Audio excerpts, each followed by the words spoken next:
Okay, great. So I can see people starting to pile into the attendees box. Welcome everybody. Thank you for signing up for this, our first webinar of 2021. Happy New Year. Yes, Happy New Year. I'm Dan Fletcher, and we've got Marcus here as well. Just wait for a few more people to come in. If you want to have a go at some of the potential interaction, do we have the chat function? Yes, we do have the chat function there. So if you want to type something into the chat, and when you do so, if you can send messages to all panelists and attendees and everybody gets to see it. I know some parts of the country have got snow at the moment, other parts are quite cold, and other parts are just raining. So perhaps you could put in there whether you can see out the window at the moment, it's still just about light. So have you got snow where you are? Have you had it recently? Or have you just got sleet or rain, or do you have actually nice bright skies out there? Yeah, I'm very jealous. My parents in Northumberland keep sending me pictures of beautiful snowy landscapes, whereas London here is grey and wet.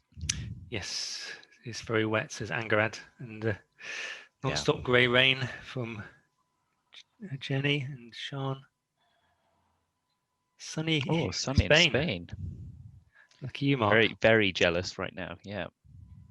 Oh, I see there's Mel there. Hi, Mel, in southeast London. Thanks for joining us today. Starting to snow in Bolton. Okay, so the snow's a bit further north. Just rain in Whitley Bay. Interesting. So being just east is warm enough. Being on the North Sea to keep you wet rather than snowy. Yep, and so got snow in Bolton, but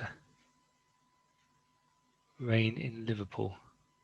Snow in Newcastle, and even Cornwall doesn't have the nice weather this time of year. Sorry, Stephanie.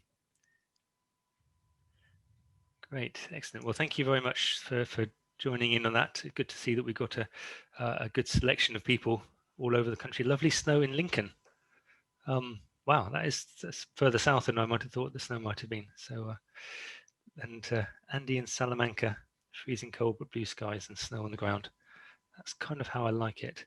Yeah. But I doubt if we're going to get that anytime soon in southern England.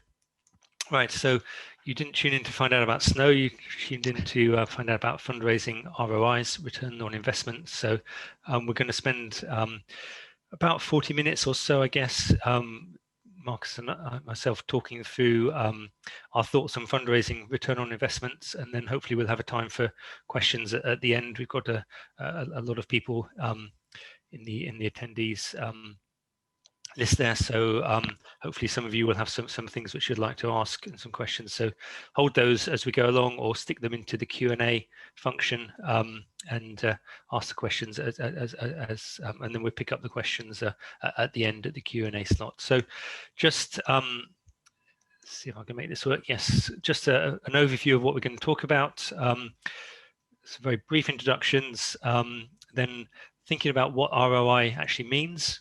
It's helpful to have a clear definition of that, and then how you can practically use your understanding of return on investment in planning your fundraising. And then I'm going to spend a bit of time thinking about some of the pitfalls to using return on investment ratios, some of the things that you maybe shouldn't use them for, and then some of the solutions, some of the best ways to use and to understand ROI. So just very briefly, a little bit about us, Moore Kingston Smith. Basically, this slide says that we've been doing what we've been doing for quite a long time. There's a lot of us, and our clients like what we do. Moore Kingston Smith Fundraising and Management is a small team, small but perfectly formed team within the whole Moore Kingston Smith organization, and you can see two of us there on the screen, and there are 5 other colleagues who work in impact, in finance, financial management, and in fundraising advice. We've got some things coming up which some of you may find interesting. Some more webinars, one more in February and then another one in March. As you're signed up to this event, you'll undoubtedly get information about those as they come up. And we're also launching some half-day training starting next month, looking at next month on investing in your fundraising team in a post-COVID world. And so some of the thoughts from today's seminar will be expanded upon in more detail in that training session. And then we have training sessions on impact and on finance coming up in future months.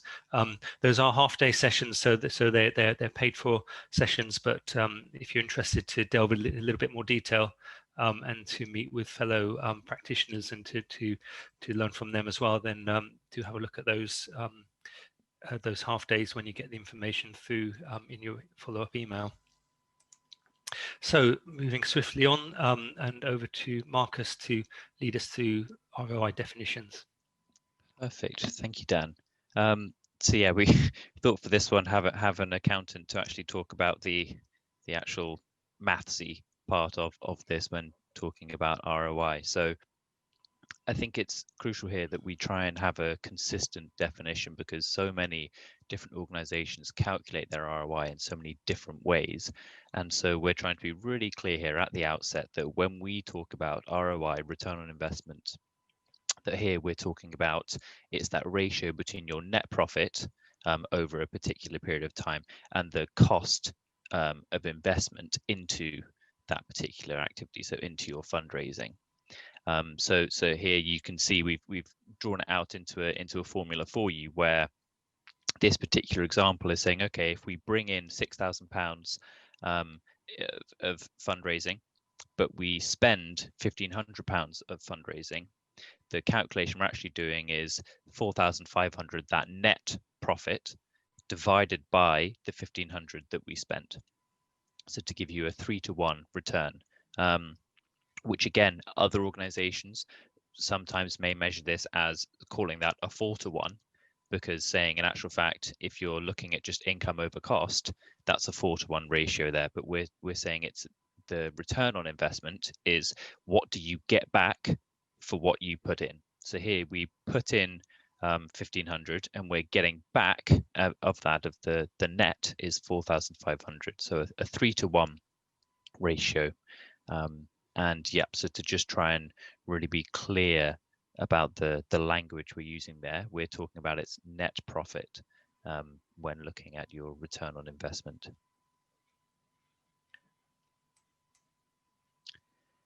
And then again, some more terminology. So profit is often a word that gets avoided in the charity space. So if you're more comfortable with that, we can talk about surplus instead of profit. So the surplus being anything over and above what you spent or your investment. So as it says there, to read off the slide, it's the difference between the cost of the fundraising activity that you did and the value of the benefit that the activities created. But it's worth saying that talking about the cost of the fundraising activity and the value of the benefit, neither of those are necessarily straightforward or simple things to quantify or to add up. And so that's what we're going to be covering on the next slide, of just the granularity of that. So as we say here, the cost of fundraising activity. And I think particularly when looking at this internally, it's really worth using all related costs rather than just trying to make your return on investment look as high as possible by, for example, only using fundraisers' salaries. Because of all the things on that list there, fundraising salaries may be the only thing that gets classified as a fundraising cost, as a direct fundraising cost, because you could say the supplies and consumables that goes into your overheads of office supplies. The volunteers, oh, okay, well, they're essentially free and they're not necessarily fundraisers. Management cost, oh, that's an overhead. The overheads relating to fundraising, well, again, that's overhead. So you could try and justify using purely fundraiser salaries, and we do often see organizations, even ones that we work with, who try and look at their fundraising return in terms of return on fundraising salaries.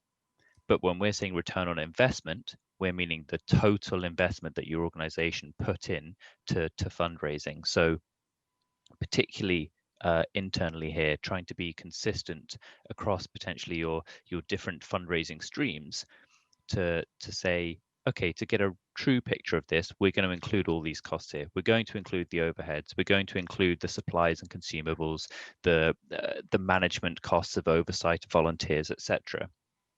To try and get as realistic a return on investment as possible, rather than trying to simply get as high a return on investment as possible, and applying that consistently across your different fundraising streams.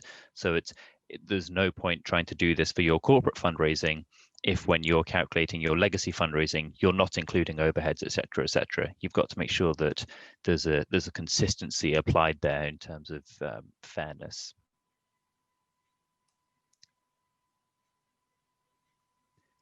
And then almost more hard to quantify is the benefit or the value of the benefit that your fundraising activity has brought in, because at least all of the other ones there, when we talked about costs, they were all tangible things, whereas sometimes the value of the benefit that you bring in may be intangible.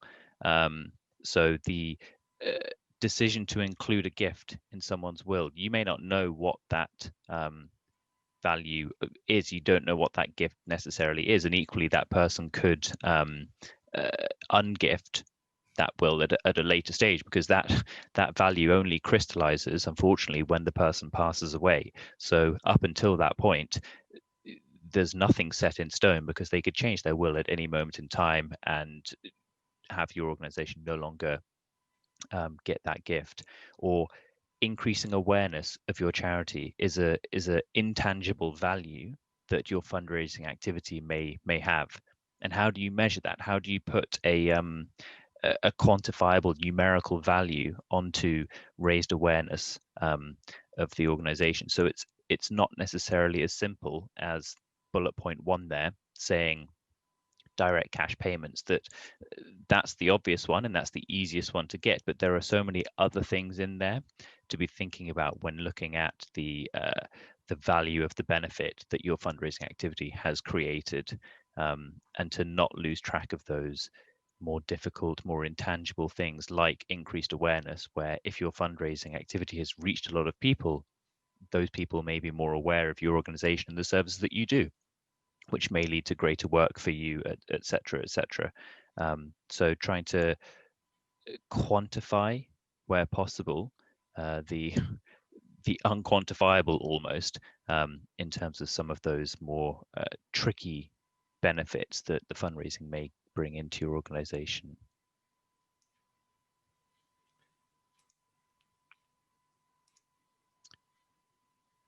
And as I say here, consistency is key to this. There's no point doing this simply for one of your fundraising streams rather than another one, because you've got to make sure that you're comparing apples with apples and not apples with oranges. And that goes for both your internal fundraising, when looking at sort of, your corporate fundraising stream versus your legacy fundraising stream, for example, but also when comparing with other organizations, that trying to look at another organization who says, oh, our return on investment is 7 to 1, and you go, oh, that's a really good return on investment. But in actual fact, are they including all of the things that we just mentioned? Are they talking about the overheads, the other not necessarily directly fundraising costs, the volunteer management, etc.? Are they including those costs? Are they including costs that you may be including income or benefits that you maybe aren't including? Are they including that will that you don't actually know the value of, that hasn't yet crystallized? Are they including, if someone has signed up to donate on a regular basis, are they assuming that donation will last for 5 years and bringing all of that in? There are multiple aspects here, and it's very difficult to compare your return on investment with another organization's, because the likelihood of you using the same bases consistently is very, very slim.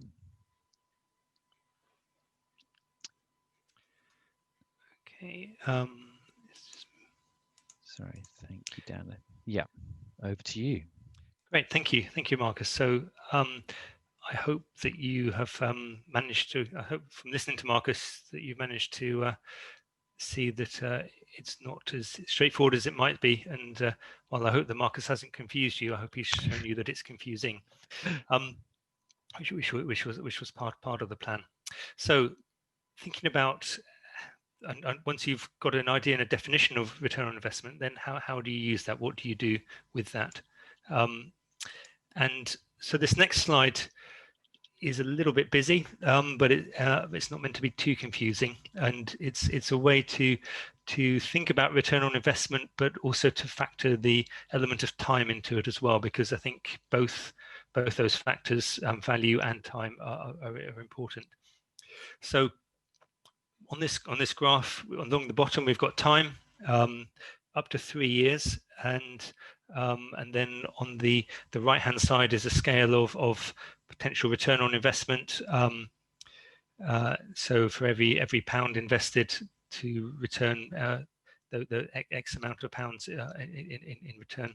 And then the coloured lines indicate the different income streams that, on average, that we might be talking about. So the sort of the outliers to that, you've got the pale blue line for legacy income, and so we got a heading towards 20-to-1 return on investment after 3 years.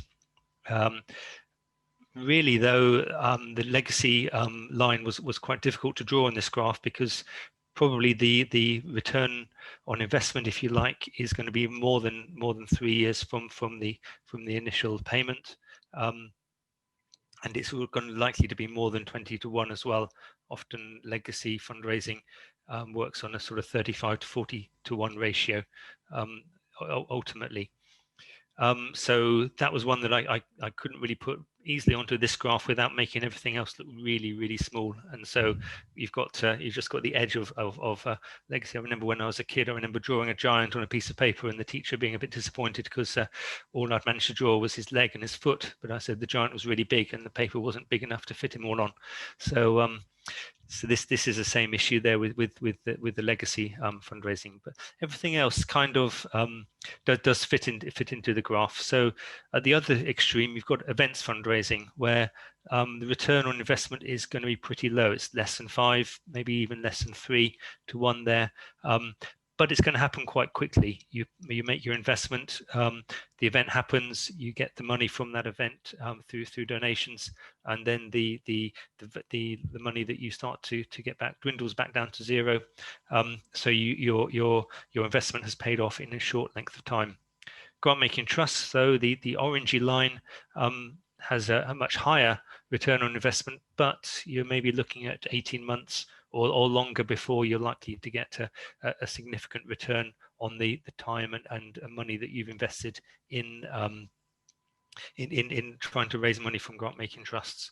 So you can see that the different fundraising streams have different levels of return on investment on average, and they also have different lead times on average. And obviously with all of those, that's looking at a single investment at a single point in time, and then when that's likely to pan out over time. With trust fundraising, you don't just make a single investment at one point in time. With events fundraising, you don't just do it at one point in time. You keep on doing that at regular intervals throughout your fundraising year, and so you have a series of bumps as a result of that, a series of graphs going up and down.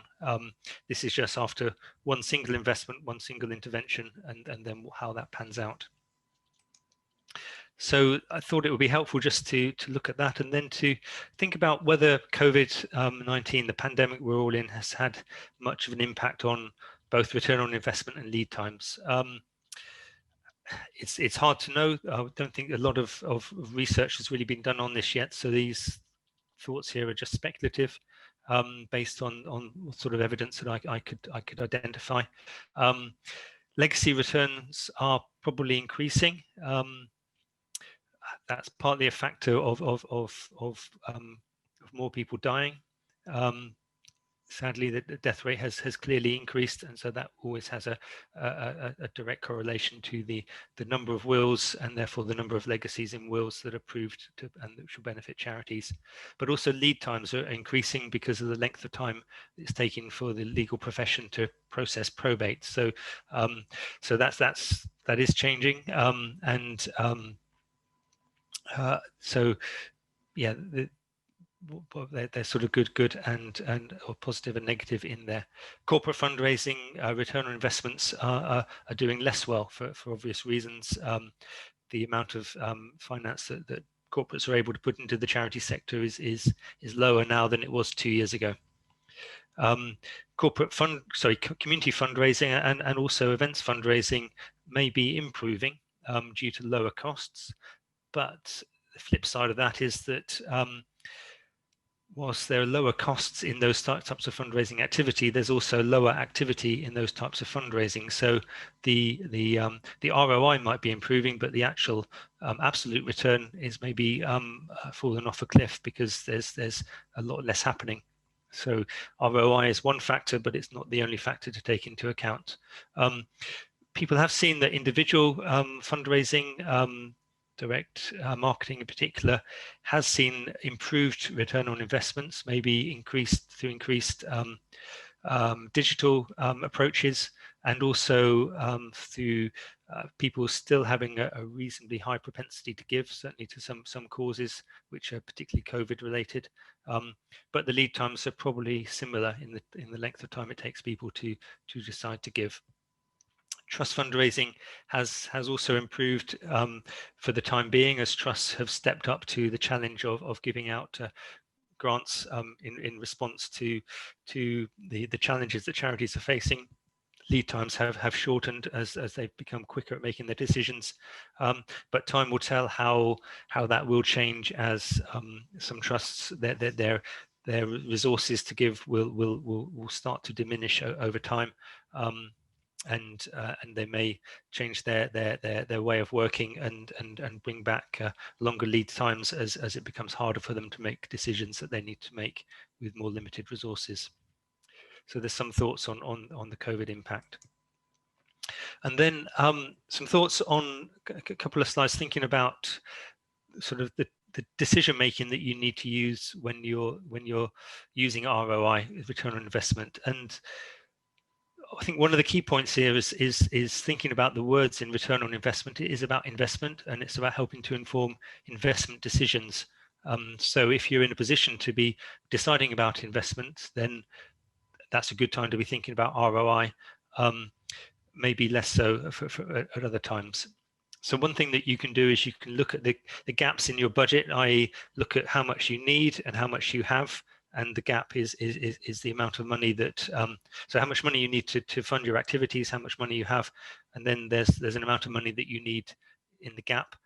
That look at what that amount is and then divide that by the relevant return on investment ratio to think about how much you need to invest in your fundraising activities on average in order to bring that kind of return in. You need to put time into that equation because you know when you need that money in order to expend it. And so if you invested all your money in legacy fundraising because there's a great return on investment, but you needed that money in 6 months' time, that would probably be a mistake, because you won't be able to get that return in that short space of time. So you need to think about time, and you need to think about the ratios, and that's where you come to blend different fundraising disciplines to sort of create a portfolio. Looking at how those different the graphs went up and down, you might think about a quick investment in something which will bring a reasonably quick return, but at the same time invest in something which has a longer return, because you also need to have income coming in to fund your activities at 6 months, at 12 months, or whenever that might be. So you're thinking about ROI and thinking about those graphs that I showed you earlier will help you to plot backwards in terms of when you need cash and what you need to do in order to achieve that cash. But you also, it's worth thinking about some of the other intangible benefits, sort of carrying on from what Marcus discussed earlier. So there are certain things like direct marketing appeals can have an influence on how other funders respond to your approaches to them. So if a trust or if a corporate or if individuals related to a trust or a business are receiving direct marketing appeals through mail or through email or through other forms of or even indirect marketing that you're doing, then that will potentially increase their propensity to give when you then approach them with a trust ask or with a corporate pitch. So fundraising approaches don't all act in isolation. There can be a cumulative effect. And so thinking about the timing and thinking about when you do the investment, you can find ways to sort of double up on your investment in order to increase and improve your chances of success. And then ROIs can be good for thinking about internal investment, and they can also be good for thinking about internal efficiency and effectiveness. The key phrase on this slide is all factors are equal, all factors being equal. Because ROI is essentially a division, it's one set of numbers divided by another set of numbers. The parameters that affect those numbers need to be the same in each case when you make that division sum. Otherwise, as Marcus said earlier, you're talking about apples and oranges. You're not comparing like for like. But you could use return on investment ratios to look at two different appeals that you do that in many ways are identical, apart from maybe the creative, and where that's the case, then the return on investment may be different, and it will show you which creative is working best at that particular moment in time, where all the other factors, the people that you wrote to, the amount that you spent on postage, the amount that you spent on the mailing pack, all of those different things are fairly similar. So you can use ROIs to evaluate the work that you have been doing, and to see whether those one fundraising activity within your organization matches up against another fundraising activity. But you need to make sure that the factors are equal. The things that you put above the line, the things that you put below the line in the division sum, were using the same assumptions and using the same the same way of calculating. So ROIs are useful to plan. They're useful to evaluate what you do internally. I'm now going to, for the next 10 minutes or so, just as we sort of the last part of this presentation, think about some of the pitfalls of where it's maybe less helpful to use ROI, and some of the solutions, some of the things that you can do in addition to thinking about return on investment. So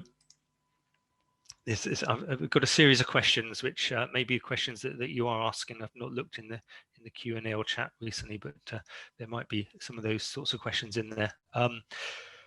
So firstly, can ROIs be used to benchmark my charity? And that's something we do get asked a lot. We get asked by clients to help them to benchmark where their charities are, and if the fundraising ratios, those average ratios, this one's shown in the graph that I showed earlier, are sometimes used to compare one charity with another, and to try to work out whether one charity is doing better or worse than the other one. But it's really difficult to do that, I suppose, is the take-home message.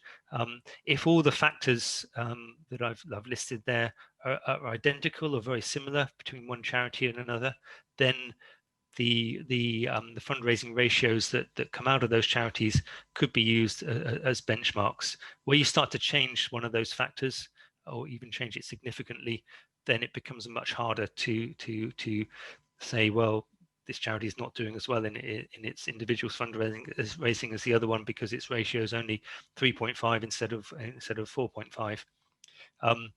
You know, if the causal area is different, then the ratios are going to be different. If the geography if the place where you're fundraising from is different, their ability, the people's ability to give, then obviously there's going to be differences in the kind of income that you generate, and so you may be spending the same amount of money to bring in less income, but just that's the amount of money, the amount of income, that might be the maximum amount of income that you could have raised from that area, from that demography.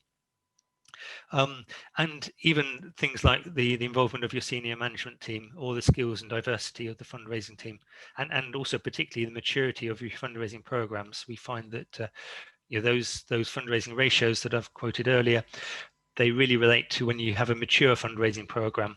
When you're starting out, your ratios are much worse, but they will build up to or potentially build up to what those averages are. But it takes time, and you can't expect to hit on the top fundraising return on investment ratio in 6 months, in a year, when you start a program from scratch.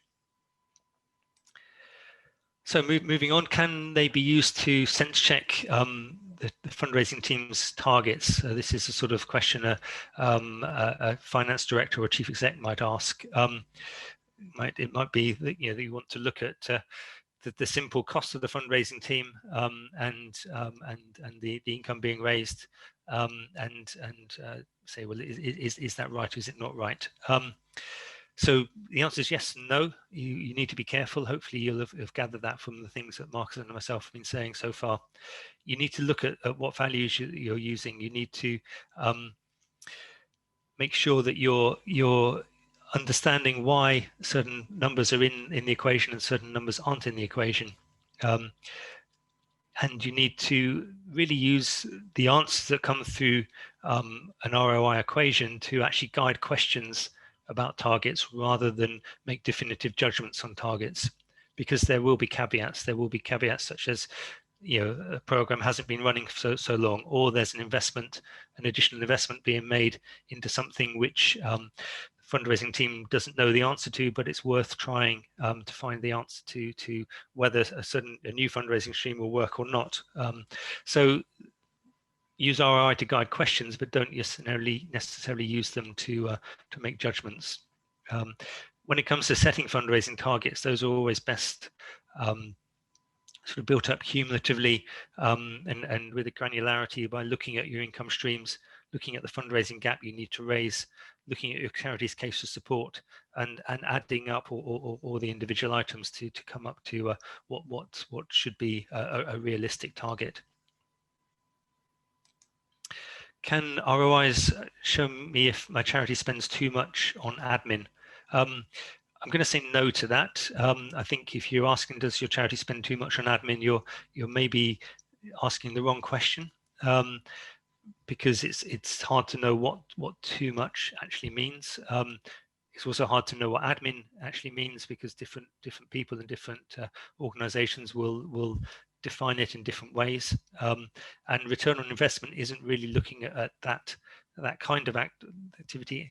The cost of investment will include a lot of things, but those are investments. They're not necessarily admin charges. Admin charges may be an element of that, but they're not the whole thing. The other thing and this is maybe a bit of a soapbox area for me, but the public generally underestimates how much charities spend on raising their funds, and when they find out how little charities spend on the cost of investment in order to generate the funding that they generate, public are generally surprised and impressed by that.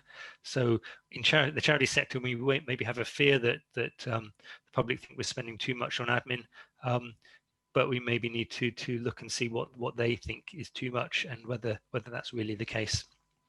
And equally, if you pare down how much you spend on admin, that may actually result in less income generation overall in the first place. So this is an issue that needs to be looked at very carefully, and it cannot be simply a decision made by looking at the fairly crude result from a return on investment ratio. The next one, can you rely on achieving specific ROIs for each fundraising activities? Can you say, well, trust fundraising brings an ROI of 10 to 1, and so if we do 10 to 1, if we invest £20,000 in a part-time trust fundraiser, we should be able to generate £200,000 in a year, and that's exactly how it's going to work. Potentially, yes, that is the way that it could work out. but you can't always predict all eventualities. Your investment may actually produce a much better return than that, or it may produce a worse one. They are based on averages. There will always be outliers, and so you need to think about other metrics in place when it comes to planning. You need to look at past performance in different ways, and you also need to think about what other issues there are likely to be, which are going to affect what your likely return is going to be. So, as I talked about earlier, maturity of your fundraising program will have a big bearing on how well you're likely to do from your investment. Investing a relatively small amount in a mature fundraising program will have a much better return generally than investing maybe a larger amount in a brand new fundraising program that's untried and tested, and where you need to build up experience, expertise, and also donor receptivity. So yes and no is the answer to this question. Be careful and think about other factors which are going to affect the likely return that you're going to create. And so you may be asking, what are some of those other factors? And so what other metrics can be useful for measuring fundraising activity? So I've listed a few here. I think there are undoubtedly others, and it might be interesting to have a discussion in a moment in the Q&A session about other metrics that people use and how well they work for them. So here are some other ones to think about. Net present value or lifetime value. Obviously, net present value is looking at the value of donations received from particular donors as a result of the activities that you've done in order to generate those donations. So it's not looking at a single gift; it's looking at the cumulative gifts from an individual or from an organization, based on the fundraising investment that you've made in them. Lifetime value is obviously a more of an aspirational thing, because you don't know what the lifetime value of a individual or an organization might be until you reach the end of that lifetime.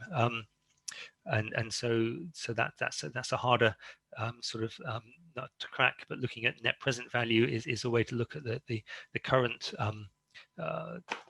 income that you've received as a result of investing in that particular donor, or you can look at it cumulatively across a series of donors and a series of investments, and see how that value changes. And is that value going up? Is it going up in the way that you would expect against the level of investment that you're putting in? Donor retention rates. How many donors do you still have after the first year of asking? That's again, just think about investment. Investment comes into that because you invested to get your first donations. You continue to invest, but probably at a lower rate to get additional donations. If you've invested in your first donation, or donations in the first year, but then your retention rates are very, very low, then that's obviously not a good thing, because you're wasting some of that investment, because you've then got to spend more money to invest in acquiring new donors on an ongoing basis, so you want to have high retention rates which show that your investments are paying off over longer term. A simpler way of looking at that is thinking about the percentage of donors making a second gift. Obviously, that second gift might well be in the first year, and that may then be their last gift. So they still would appear in your they wouldn't appear in your first year donor retention rates. But donors making a second gift is another indicator of how successful your fundraising activities are, and how much your investment is paying off in the initial acquisition of that donor, whether it's an individual, a company, a trust, or whatever. Looking at the average gifts per year, maybe across different sectors of your fundraising activity, or overall, and seeing how those average gifts change from year to year. That helps you to see, to some extent, how effective your fundraising activities are. Looking at the average gift, or looking at the range of average gifts as well, will give you some indication of the level of investment that you've put in, and how that's paid off, and understanding where that changes. And then income per donor per year is another metric that is to some extent looking at average gift, but it's looking at more at the range of what you're doing, or you might want to pick out particular donors and follow how their income is changing year on year, depending on the level of investment that you're putting into asking them for funds on an annual basis. I think that lastly, you might want to use a combination of those metrics. You may want to bring in other metrics that are particularly pertinent to your organization, but having more than one metric than ROI is definitely recommended. But metrics, they do come into the category of lies, damn lies, and statistics. So it's important to make sure that using metrics, actually you use them to not just to monitor, but use them to evaluate as well. You use them to ask questions about what the data is telling you and what you want to do differently as a result of knowing what the data is telling you. If you have metrics and they don't tell you anything, and you don't do anything differently as a result of knowing what the metrics are telling you, or you don't make any decisions as a result of what the metrics are telling you, then arguably those metrics are a waste of your time and energy, and you'd be better off forgetting about them and highlighting or focusing on metrics that will tell you something useful. So that's the end of the content that we wanted to bring you today. We hope that's been useful, and now's an opportunity to have a look at some questions that people might have, and I think I'll see whether Marcus has had a chance to have a look at some of the things that people are saying. And so we have a couple of questions already.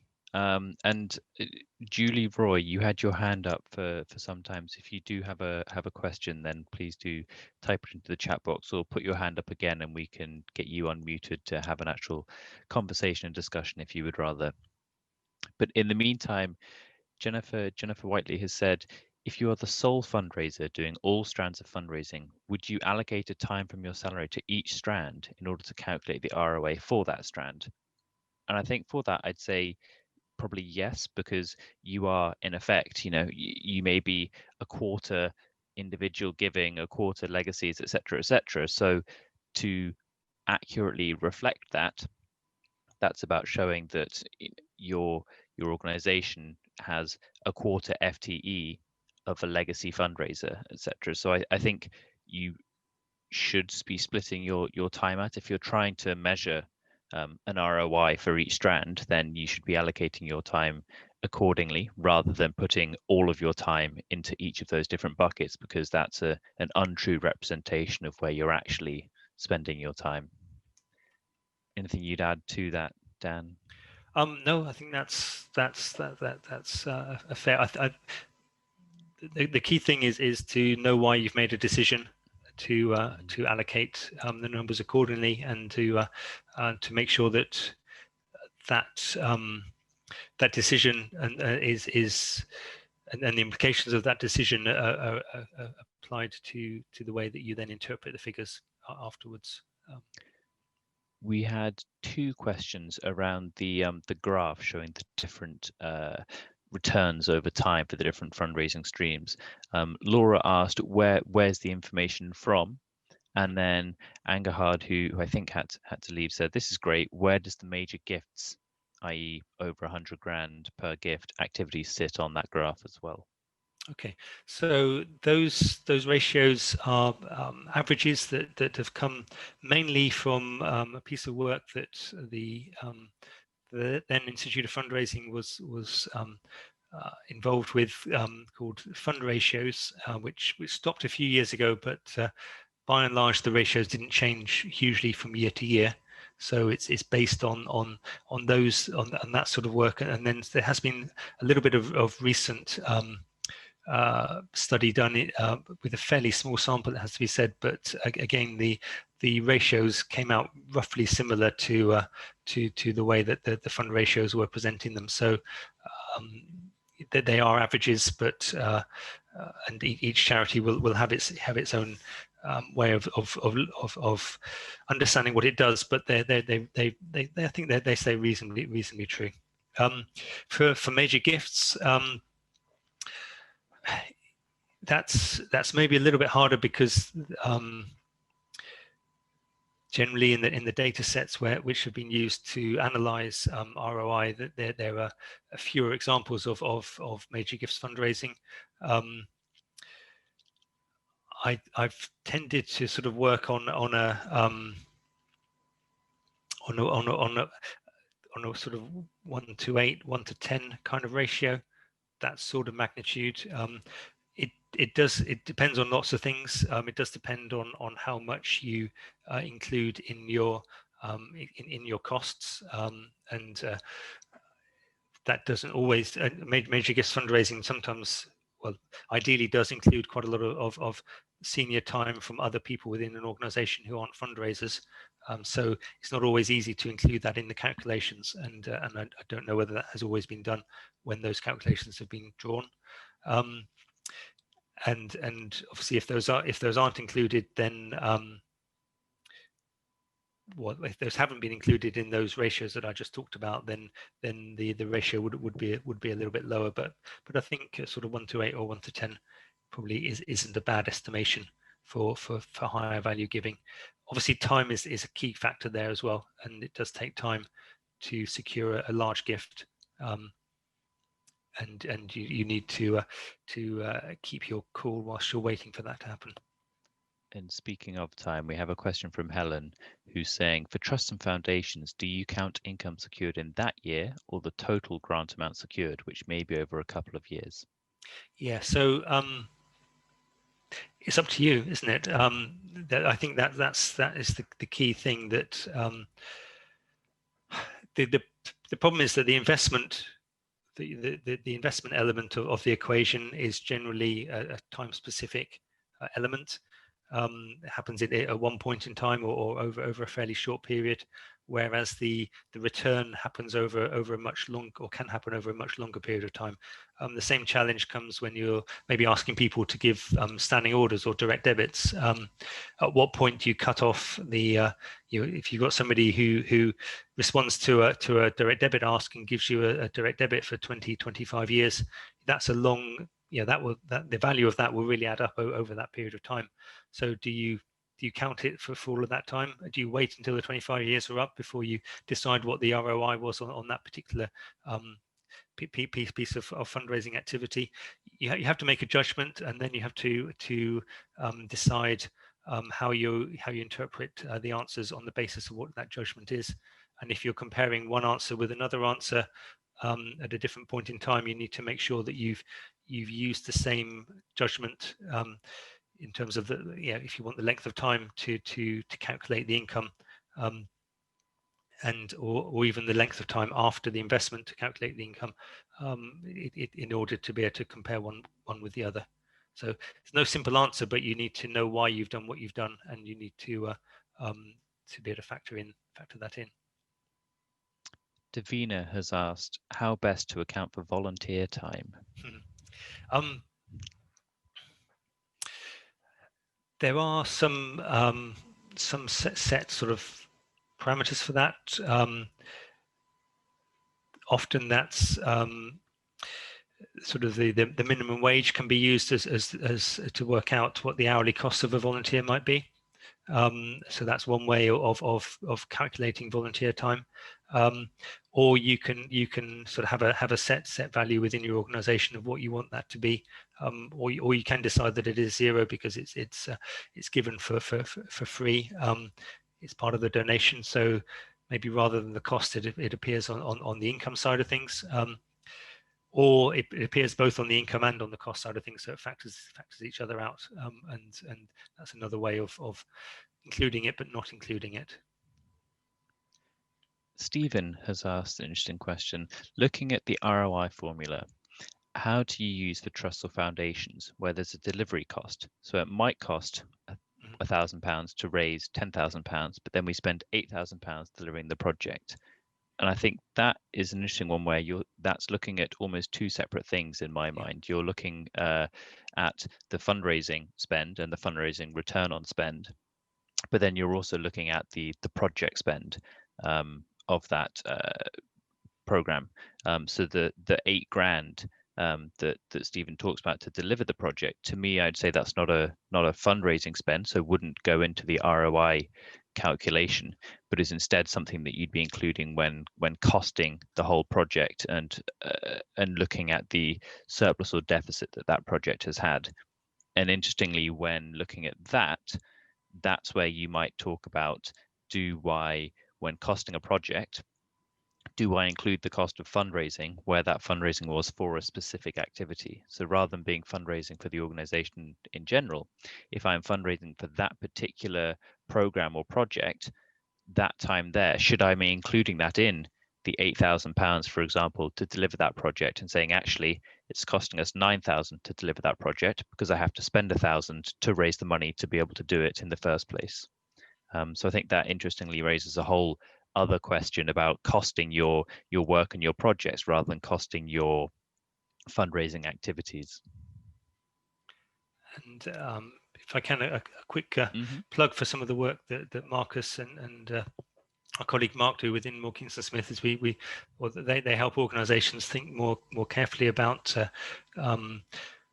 their financial management and then their cost recovery, and look into how those sorts of things are calculated, and also how, when it comes to asking for funds, whether organisations are including all of the costs that are relevant to a particular project or particular pieces of work, to ensure that you are asking enough when it comes to making your ask, to include everything, and that you're not ending up subsidising work within a charity which could have been funded by a funder if only you'd asked for the full amount instead of the partial amount.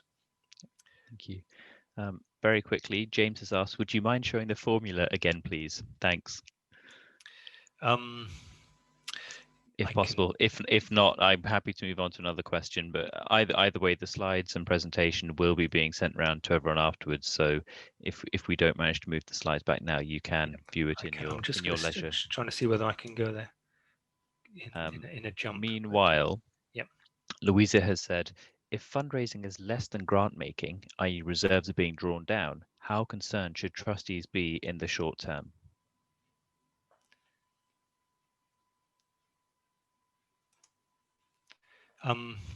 Sorry, can you say that one again, Marcus? Sorry, yeah. So if fundraising is less than grant making, i.e. reserves are being drawn down, how concerned should trustees be in the short term?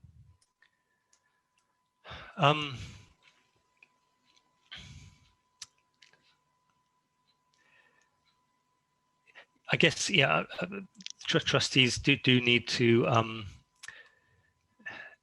think about that. There we go. Think about that sort of thing. And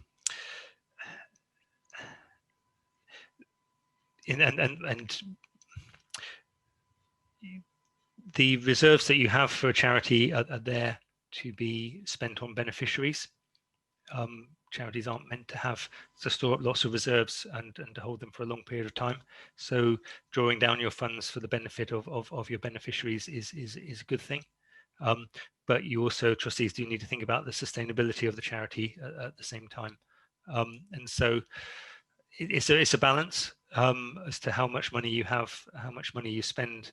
A lot of charities are looking at their reserves at the moment and realizing they're spending a lot of their money on their activities, not necessarily generating as much as they would like to be generating because of the pandemic. But reserves are there for rainy days, and it is absolutely pouring at the moment. So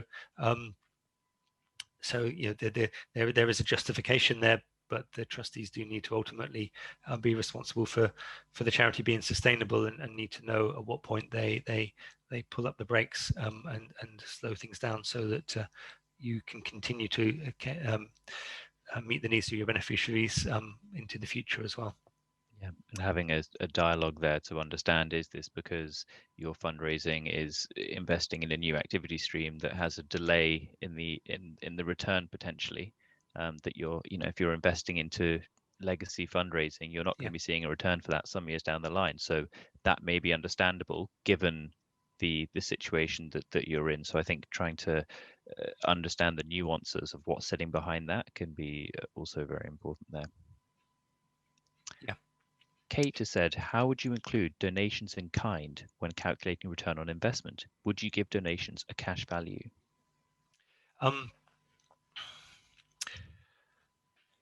Again, you can do, but you don't have to. And obviously, if your investment in fundraising was to generate lots of donations in kind, then you would want to find some way of accounting for those well, and putting some sort of value on those, because that gives you an indication of you spent this much in order to get these donations in kind, and that's what you achieved, and so that's all good. So you can include, put some sort of cash value. It's always going to be an approximation, a proxy. Maybe look at what would it have cost you as an organization to get that that donation, or the benefit of that donation if you'd had to pay for it. Then that value goes into your income line on the formula that you got in front of you, and that helps to make your return on investment go up. I suppose if you include donations in kind, gifts in kind, in one area of looking at your ROIs, then you either need to definitely include that in every other area, or you need to know that you've done that in one area but not in other areas. You made a decision to do that, and so your return on investments aren't like for like when comparing different parts of your fundraising portfolio. So there aren't hard and fast definitions, but you need to know what the decisions are that you've made and why you've made them, and stick to those definitions. Great. I'm just trying to find, we had some questions that we received in advance of this, and I'm just going to very quickly see if I can find them. If you could, Marcus, that would be good, because I was going to look for those, and then I realized that I can give I'm you a quick one to do in the meantime, which has the questions on. So if I can't share my screen and look for the questions at the same time. Then, Mark has asked, how much variation is there between ROIs for different sectors, i.e. animal versus health versus environment?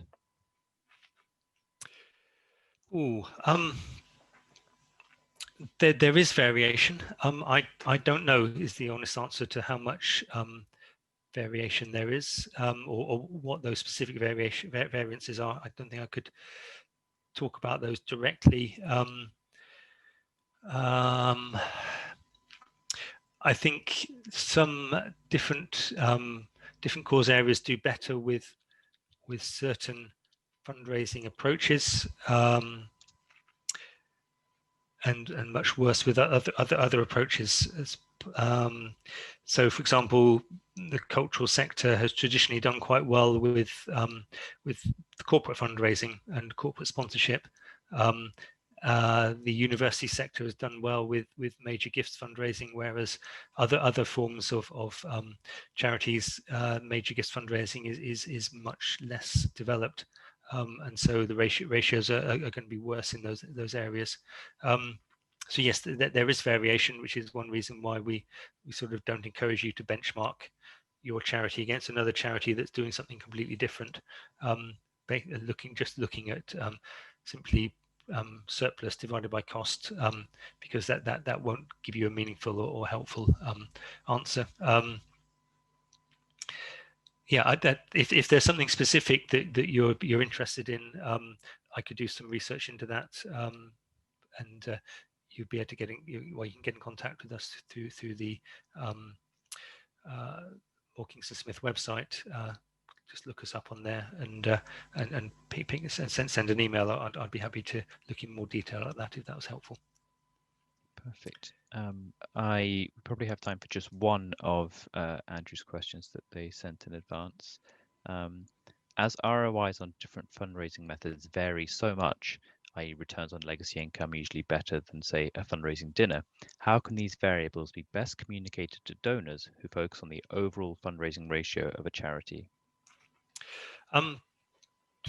Yeah, I remember that one. So my immediate instinct on that one is that return on investment ratios are not the most helpful statistic to present to a donor. for all the reasons that we've already talked about, in terms of you need to think about how you define it, and the donor needs to understand all the caveats that have gone behind that. It is a very crude figure in many ways, and so it's unhelpful for you to simply present a figure to a donor without a whole load of caveats. And then if you present all the caveats, you probably are boring them, or not giving them the sort of answer that they're looking for. So I think it's better to talk about the fundraising strategy that you have, and the reasons why you're investing in different areas, and the aspirations that you hope to achieve as a result of those investments, and the safeguards that you're putting in place to help you to achieve those aspirations, rather than focusing on crude numbers which aren't going to be as helpful as they could be. And with that, we've reached 5 o'clock. So I think, in the interest of everybody who's listening, I'll bring that to a close now. Thank you very much for your questions. That's been great. I think there may be a few more which we haven't quite got to, so we'll try and look those up, and if we can get back to you with some helpful answers, we will do. So thank you for tuning in, and do look out for our next training session and our next webinar in February, so the 4th of February and the 18th of February. Thank you very much. Great, thank you.